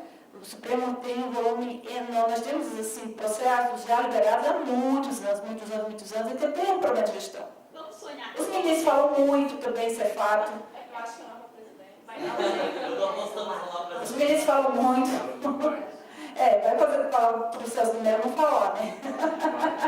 Não tem como. Mas nem sempre, é sempre muito bom ouvir, né, o Celso. Mas, enfim, eu vou passar para a doutora Nina para ela tratar especificamente da questão da modulação.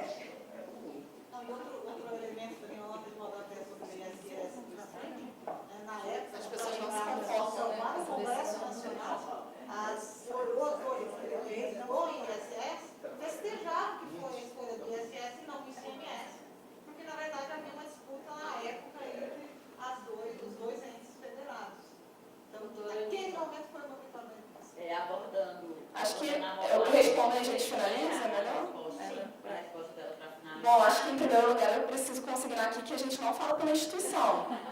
A gente não é ministro do Supremo, a gente é assessor, a gente auxilia. Nosso trabalho aqui é de prestar uma assistência no ramo do conhecimento mais técnico. Então, eu não tenho como falar aqui sobre o que a Corte vai fazer. Eu não disse que a Corte ia modular.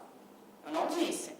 Eu falei sobre os aspectos atuais, sobre as tendências de modulação de efeitos que eu, como observadora, assim tanto quanto vocês, tenho visto.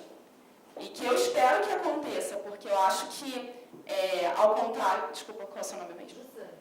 Depois, ao contrário do que a Sandra falou, eu não acho que levar em consideração os aspectos consequencialistas de uma decisão seja o ideal, muito longe disso. Eu acredito que, foi o que eu falei, a segurança jurídica que deve nortear a modulação de efeitos no STF. Para mim, esse é o bem maior a ser tutelado com a modulação. A modulação, ela existe para isso. Eu não acho que você considerar os impactos financeiros e econômicos para ambos os lados, tanto para o Estado quanto para o contribuinte, seja positivo, seja algo bom na atuação da Corte. Então, eu sou realmente um pouco crítica em relação a isso. Por isso que eu acho que os fundamentos jurídicos são os primeiros que devem ser enfrentados. E eu não sei se a Corte vai modular ou não, eu não posso responder em relação a isso. Exatamente. O que eu acho é que se há uma demora no julgamento e a norma é notoriamente inconstitucional, primeiro ela não deveria nem ter sido editada. Eu acho que também há uma má-fé dos poderes legislativos de todos os entes da federação em editar normas patentemente inconstitucionais. Então, por isso também eu não acho que o argumento consequencialista seja um argumento que deve ser levado em consideração. Em segundo lugar, vocês precisam se decidir se o Supremo tem que julgar ou não as questões. Porque quando julga, vocês questionam. Quando não julga, vocês questionam também. O vício veio do legislativo. Uhum. E aí, em alguns casos, em aplicar a modulação, me parece chancelar. Eu concordo plenamente com você. Estimular o comportamento para novas normas. Concordo plenamente. Eu sou realmente crítica em relação a isso. E assim, não é contra o impacto financeiro, porque o impacto financeiro vai Ele vai exigir, sim. todos. Até porque os contribuintes eles recebem por precatórios, né? Eles não recebem em espécie única. Sim, eu bati bastante, foi bastante firme no sentido da modulação em fiscal, que eu acho que é um ótimo indício do que a Corte deveria vir a fazer, e eu acho que isso tem que ser levado bastante em consideração. A segurança jurídica, para mim, é o que norteia. Mais uma vez, eu não sei o que a Corte vai fazer, mas eu acho que demorando 15 anos ou 15 dias para julgar uma DI, ou uma repercussão geral, a consequência da decisão não deveria ser levada em consideração em primeiro lugar. Eu acho que você tem que analisar se há uma alteração de jurisprudência, se o Supremo ou o Judiciário constitucional já definiu isso, se isso gerou uma segurança ou uma expectativa legítima nos contribuintes, porque ainda tem essa questão. Toda expectativa que é gerada é legítima? Isso fica para questionamento em relação ao caso do Fundo. Então, se os tribunais, as cortes de origem decidem de uma forma, o Supremo tem que levar isso em consideração, se ele nunca se manifestou em relação à matéria, se os fundamentos levados a ele são diferentes, não sei. Ele sempre disse que era inconstitucional e não ia... Então, não sei, é um debate muito... Uma súmula como Ainda assim, porque existe uma evolução. Exatamente. Mas se a gente considerar que o Supremo, mesmo demorando a decidir, ele não pode decidir a partir de um tese de entendimento que ele poderia ter tido anteriormente, a gente vai acabar chegando à conclusão que não existe alteração jurisprudencial mais. Não, ele altera a sua própria jurisprudência. E isso é uma análise que deve ser feita. E a alteração de jurisprudência... Essa evolução é fruto de nós mesmos. Sim, do Nós direito como um mesmos todo. estamos aqui, o direito está aí, é justamente para passar por essas evoluções. Se a gente for ficar quebrado, estancado numa determinada tese, a gente não evolui nunca. E só para finalizar, Johnny, eu vou falar rapidamente. Não há previsão para julgamento monocrático de ADI. Há previsão para julgamento monocrático de ADPF, cautelar, que eu digo. Então, além disso, há uma crítica muito grande à monocratização das decisões do Supremo. Então, assim, são vários fatores que têm que ser levados em consideração por uma prestação jurisdicional rápida. Além disso, a pauta não é feita pelos ministros. Imagina se, foi o que eu falei mais cedo, imagina se a cada julgamento relevante a gente levasse uma cautelar para o plenário decidir, que é o correto, Correto do ponto de vista legal, não é decidir monocraticamente, é decidir no plenário. A gente trancaria a pauta do Supremo. Então, assim, são diversos fatores, mais uma vez. São 8 assessores. São 11 ministros, 8 assessores, E 3 juízes agora, foi alterado. Cada um. Mas é comum, É pouco. Então, assim, a ministra para áreas específicas. Então, isso depende muito da organização interna de cada gabinete, que se prioriza naquele momento do que o país passa. Então, assim, o Supremo ele tem, o que eu tenho visto é que ele tenta intervir de forma a não causar consequências ruins para o momento. E é óbvio que, sim, se há um momento em que o direito penal está recebendo um destaque maior que nunca havia recebido, vão se julgar processos penais. Os ministros vão julgar processos penais. Então, assim, são diversos fatores, mais uma vez eu não falo pelo Supremo, eu falo de uma observadora, eu passei a ser uma observadora mais atenta, talvez, mas eu não posso dar uma solução também para isso. Há diversos problemas, diversos fatores, diversos atores que são envolvidos nisso tudo. E o que eu vejo é que a gente, a assessoria, tenta fazer o melhor trabalho possível. E com uma noção de justiça que não leva em consideração argumentos consequencialistas para nenhum dos lados. É muita coisa para se debater, né? O direito tributário tem essa nuance, até porque afeta a todos nós, o direito em si, né? Mas eu só quero fazer um adendo em relação à pretensa irresponsabilidade do legislativo. Eu não sou dessa tese, eu não acredito que se faça provocadamente uma lei, se mande votar uma lei constitucional. Certo? Pode. 10 anos eu trabalhei na Assembleia Legislativa do Estado do Paraná. Eu fui de São Paulo para Curitiba, não tinha por onde começar. Comecei pela Assembleia Legislativa, que, enfim, aquela era cargo, que me ofereceram o cargo lá, só que eu não era fantasma, eu ficava lá. Trabalhava, né? O dia inteiro, Olha, eu perdi as contas das vezes que os deputados me falavam o seguinte: faça um texto de lei assim.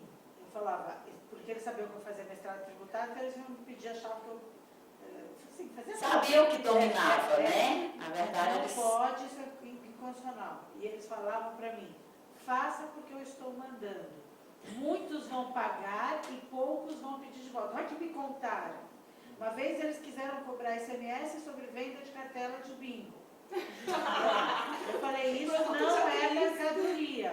O presidente da Assembleia falou no microfone que dá para ouvir nos elevadores, tudo.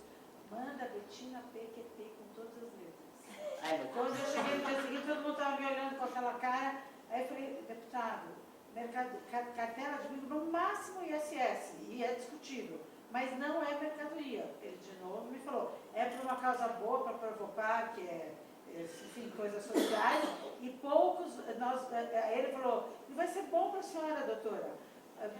A gente vai cobrar, muito poucos vão pedir de volta e vai ser bom para o Estado. Então, eu sou testemunha da má-fé. Falta de conhecimento.